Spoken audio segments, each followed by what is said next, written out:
இந்த இடத்துல நம்ம அது மறுபடியும் தப்பு கணக்கு. எப்படி காஃபிரா இருக்கிற ஒருத்தன் முஸ்லீம் களிமா சொல்றதுக்கு சிரமம் பண்ணும், நமக்கு டிஃபால்ட்டா களிமா கிடைச்சிருச்சு. அதே மாதிரி வேதத்துல சொருகப்பட்டது எது நீக்கப்பட்டது எதுன்னு தெரியாம அவன் முழிச்சிட்டு இருப்பான். எது குர்ஆனுக்கு முன்னாடி வந்த அந்த உம்மத்தெல்லாம் நமக்கு இன்னொரு லட்டு தின்ன ஆசையா அப்படின்னு சொல்லி ரெண்டாவது லட்டு நமக்கு வாயில வந்துடும். என்னது குர்ஆன் பாதுகாக்கப்பட்ட நிலையில. இப்ப நாம தப்பிச்சிருவோம் இல்ல. அப்ப மறுமையில அவன்லாம் முட்டாள்தனமா நின்றுட்டு இருப்பான். அவன் விட்டுருவான் நம்மள. இந்த கொஸ்டின் பேப்பருக்கு நமக்கு விட்டுருவான். அவன் கேட்ட மாட்டான் நம்மள. நீ இவங்களுக்கு கொடுத்தது தூய்மையான வேதம் கொடுத்துட்ட, எங்களுக்கு நீக்கப்பட்டது சொருகப்பட்டதெல்லாம் கொடுத்துட்ட, நான் வழி கெடுத்தது நீ என்னை கொஸ்டின் பண்றிய, இவங்களுக்கு கொடுத்த மாதிரி எங்களுக்கும் வேதம் பாதுகாக்கப்பட்டிருந்தா நாங்க நேர்வழியில இருந்திருப்போம் சொல்லியிருப்பானா இல்லையா? அப்ப வேலை முடிஞ்சு. அப்ப விஷயம் என்ன, அதே அளவுக்கு ஒரு டாஸ்க் இங்க இருக்குன்னு புரியுதா இல்லையா? அங்க எப்படி அவ்வளவு டிஃபிகல்ட்டோ, எது சொருகப்பட்டது எது நீக்கப்பட்டது எது பேஸ், அதே அளவுக்கு இங்கேயும் காம்ப்ளிகேட்டட் இருக்கு. நபி ஸல்லல்லாஹு அலைஹி வஸல்லம் சொல்லி காட்டுறாங்க. அப்ப சொல்றேன், குர்ஆனை வச்சாலே நேர்வழி, குர்ஆனை பிடிச்சா அப்படி கூட்டு போயிடுறது அல்லாஹ்வுடைய கயிறு அப்படின்னு நினைக்கிறாங்க. அல்லாஹ்வுடைய கயிறை நல்லவன் பிடிச்சா அந்த கயிறு மேல இழுத்துட்டு போவோம், கெட்டவன் பிடிச்சா அது கொண்டு போய் நரகத்துல விட்டுரும். அதுதான் மேட்ரு. இப்ப இந்த இடத்துல நபி ஸல்லல்லாஹு அலைஹி வஸல்லம் சொல்றாங்க 3 ஹதீஸ் இதுக்கு சான்றான்னு சொல்றேன். குர்ஆன்ல அதே அளவுக்கு சேலஞ்ச் இருக்கு. சரியான விளக்கங்களை கண்டுபிடிக்கிறது சரியான சேலஞ்ச். அது நபி ஸல்லல்லாஹு அலைஹி சொல்றாங்க, விரைவில் கல்வி அகற்றப்படும். விரைவில் கல்வி அகற்றப்படும்.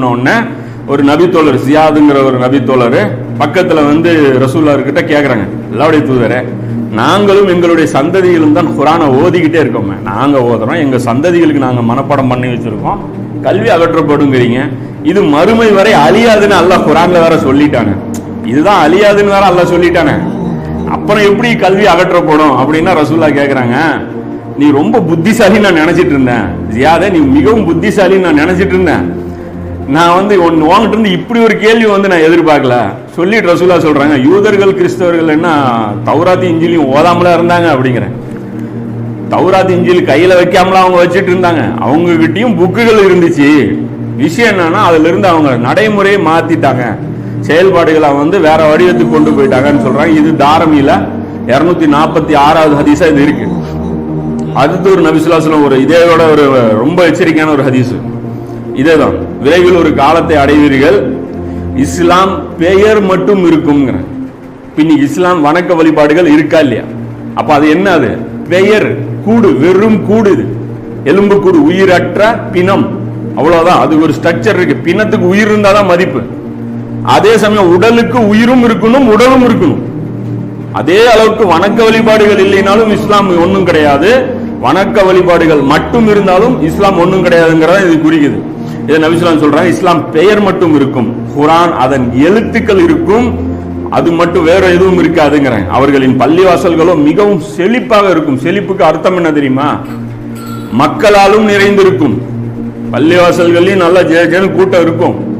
அதே மாதிரி பிரம்மாண்டமான கட்டடங்களும் இருக்கும்.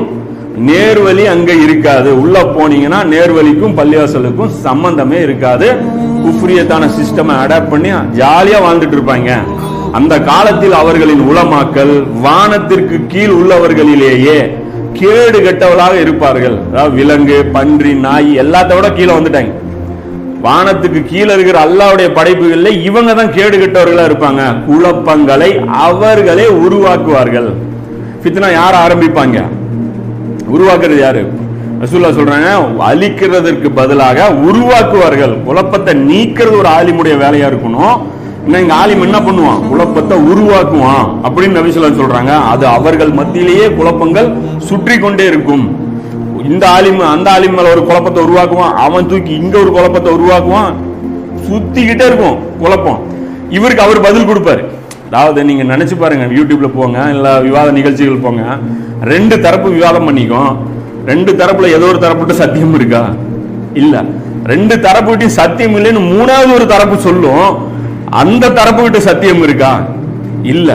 இந்த 3 வேஸ்டா ஒரு வேலை செய்யுதுன்னு ஒரு 4வது தரப்புன்னு சொல்லும். அவங்க கிட்ட சத்தியம் இருக்கா? இல்ல. இப்படித்தான் சுத்திக்கிட்டே இருக்கும். வெறும் ஃபித்னாவை தவிர வேற எதுவும் அவங்க கையில எடுக்கவே மாட்டாங்க. அப்ப மசாயில எடுக்கிறது தான் இன்னைக்கு என்ன சொல்றாங்க நபி ஸல்லல்லாஹு அலைஹி வஸல்லம், ஃபித்னாவை தான் இது கையில எடுக்கிறாங்க அப்படிங்கிறாங்க.